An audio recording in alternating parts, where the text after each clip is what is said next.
উপস্থিতিত মই কি কৰিছোঁ, তেওঁৰ অনুপস্থিতিত মই কি কৰিছোঁ, কি বিচাৰিছোঁ, ক'ত বিচাৰিছোঁ, আৰু বিচাৰিলেও পাইছোঁ জানো তেওঁ? স্মৃতিৰ জুলুঙাত নে হেঁপাহৰ জীপাল সেই এৰা দিনৰ স্নিগ্ধ সন্ধিয়াত? কথা আছিল, বহুত কথা আছিল, আমি আকৌ এক হোৱাৰ কথা।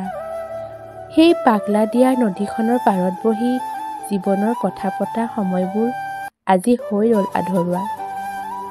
তোমাৰ মনত আছেনে জোনাকৰ বৰষুণত তিতি বুৰি জুৰুলি জুপুৰি হোৱাৰ কিমান যে উৎকণ্ঠা?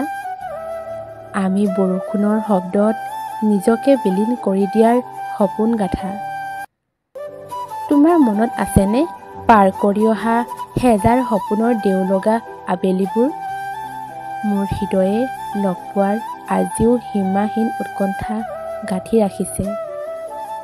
এটা সময়ত সাহসবোৰ আজি প্ৰণয়ৰ বতাহ হৈ উৰি গৈছে। তথাপি সময়ে অপেক্ষা কৰে, সময়বোৰ ধুনীয়া লাগে। আন্ধাৰৰ আলোকতাৰ মাজতো বিচাৰি ফুৰো জীৱনৰ সৌৰভ। বসুন্ধৰাৰ এটুকুৰা চাদৰৰ আঁচলত আজিও আহে জীৱন গাথা। কেতিয়াবা এনেকুৱা হয় উৎকণ্ঠাবোৰ বাঢ়ি গৈ থাকে, তথাপি অতীতবোৰ ভাল লাগে, অতীতবোৰ জীয়াই ভাল লাগে, অতীতবোৰ ৰোমন্থন কৰি ভাল লাগে।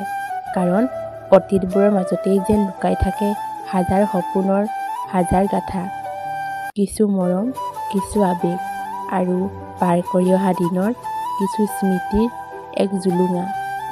একো নালাগে, পোৱা নোপোৱাৰ হিচাপ একো নালাগে, পোৱাখিনিকে লৈ সুখী হ'ব শিকে। এয়াই হৈছে জীৱনৰ এটি ৰোমন্থন। জীৱনটো সঁচাই ধুনীয়া হ'ব লাগে, পোৱা নোপোৱাৰ হিচাপ কেতিয়াও নালাগে।